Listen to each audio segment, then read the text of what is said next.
ำละหน่วย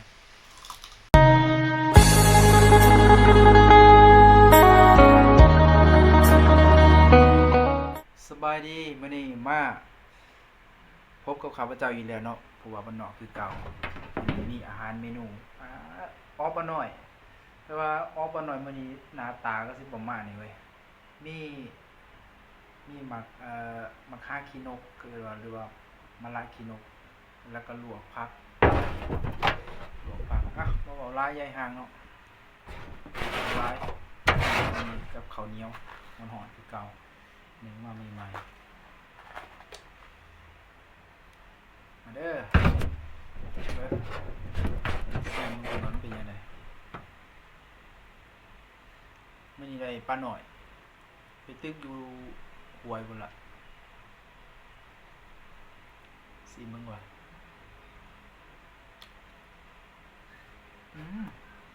ฮอดปาก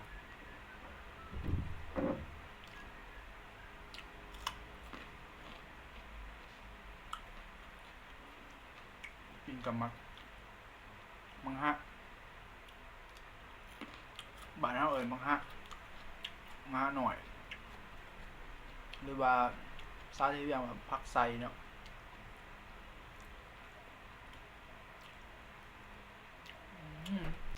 มกปลากับมีอ้อปลากับมีจะมีปลาซิ่วแด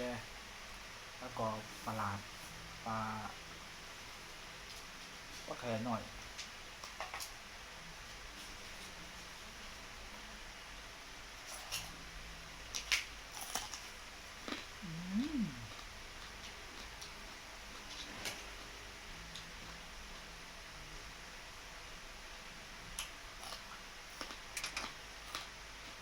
คมได้ใจคมแซ่บปลาโคก็มี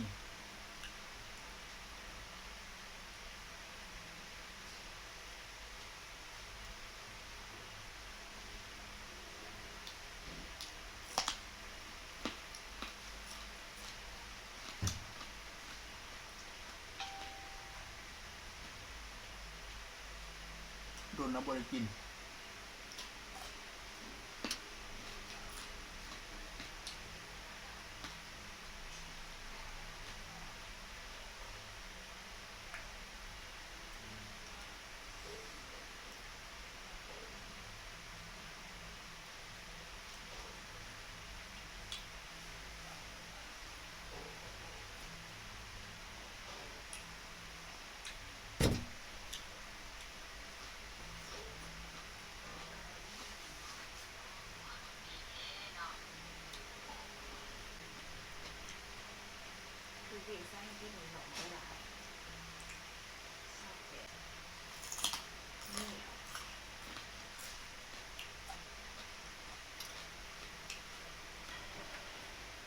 ปลานิดหน่อยกลาง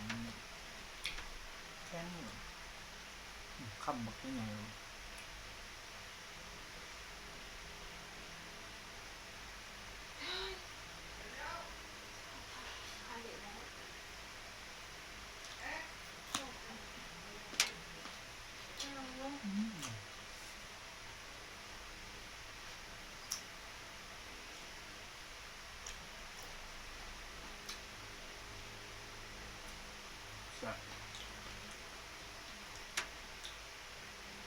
อากาศที่นี้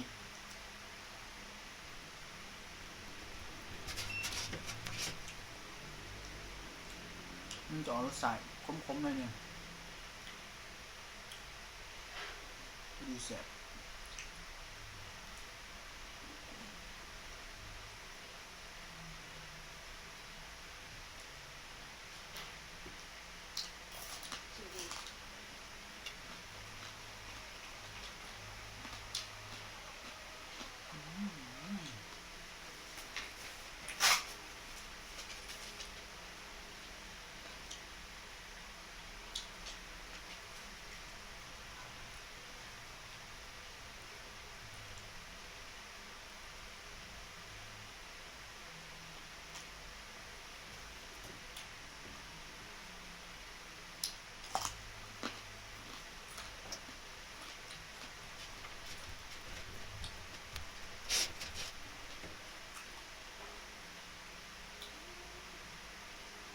เสียตรงเรื่อยๆมือหนึ่งได้น้อยหน่อย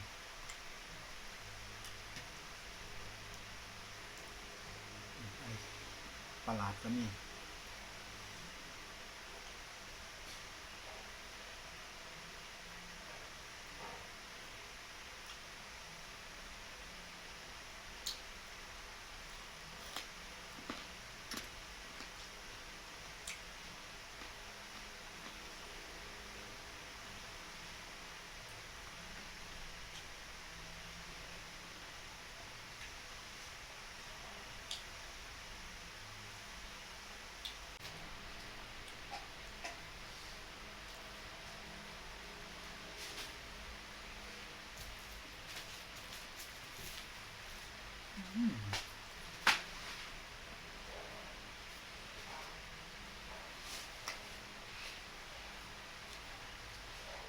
กะพี่น้อง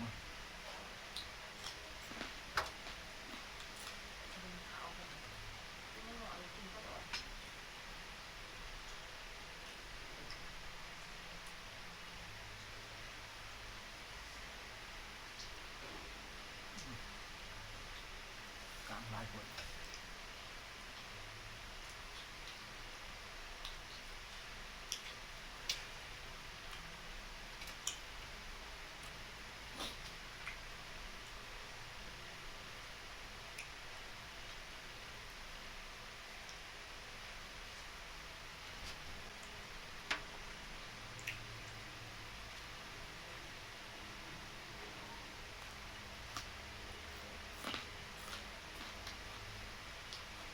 ทำละหน่วย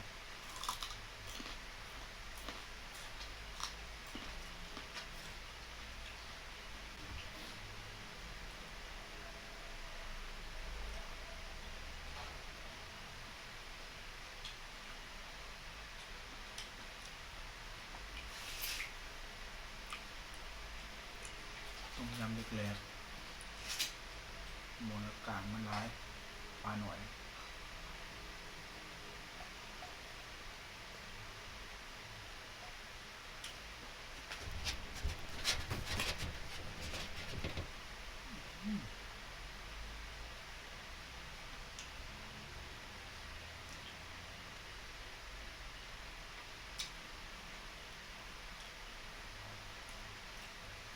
เสียบแห้งมาอันนี้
คำสุดท้ายพี่น้องมื้อนี้อิ่มละโบเบิดหลายโพด